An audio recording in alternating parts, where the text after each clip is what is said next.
Do something you're very passionate about, and don't try to chase what is kind of the hot passion of the day. People say you have to have a lot of passion for what you're doing, and it's totally true. And the reason is because it's so hard that if you don't, any rational person would give up. It's really hard, and you have to do it over a sustained period of time. So if you don't love it, if you're not having fun doing it, you don't really love it, you're gonna give up. So just go and do it, try, learn from it. You'll fail at some things. That's a learning experience that you need so that you can take that on to the next experience. And don't let people who you may respect and who you believe know what they're talking about, don't let them tell you it can't be done. Because often they will tell you it can't be done, and it's just because they don't have the courage to try. I think people that look for great ideas to make money, aren't nearly as successful as those who say, okay, what do I really love to do? What am I excited about? What do I know something about? What's kind of interesting and compelling? It's very rewarding when you work on something you think is going to make a big difference. And yeah, it's a little bit harder, but I think the passion that one might bring with it brings so much more energy to that you're more likely to succeed. You have to have an emotional investment in what you're doing. If you don't love what you're doing, failure is pretty much guaranteed. Success is not guaranteed by any means, but failure is much more likely if you don't love what you're doing. If you know exactly what you want to be, you need to spend as much time with people that are actually that already. One of the things that I do is I question a lot of things. And you can do that in a good way and in a bad way, but hopefully if you try to get people to motivate why they're doing something and their way of thinking, the worst thing you can end up with is a situation where you get told, well, this is the way it's always been. That's the worst ever. That's a non-answer.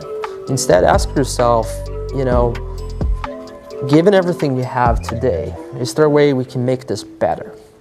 And so when we're coming up with ideas, we always ask ourselves,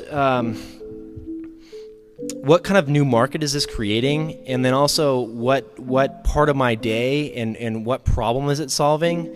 And so I've gone as far as taking an entire catalog of my day from the moment I open my eyes and writing down every single thing I do. And then asking myself, is there something here? If you're not coming up with 10 ideas a day, that's why I have this thing. If I'm not filling up this page every single day, then my idea muscle will atrophy.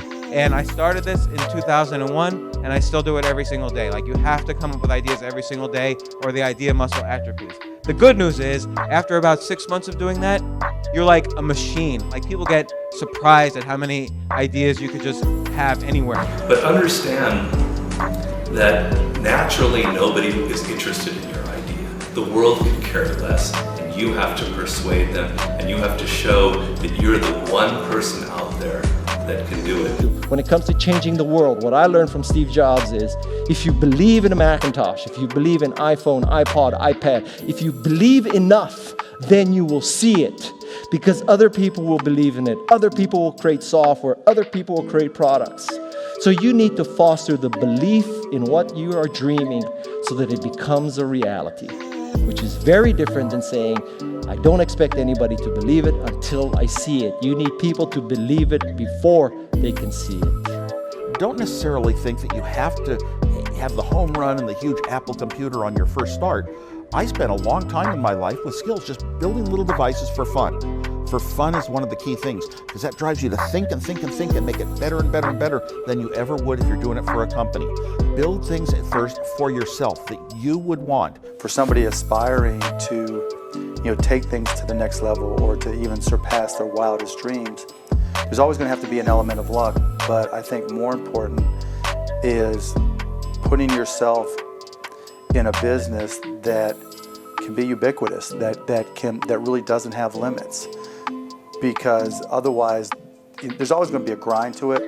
But if the business, if it can't be something that you can visualize every business using or every consumer using, it's going to be tough to scale to be big enough or to have the perceived value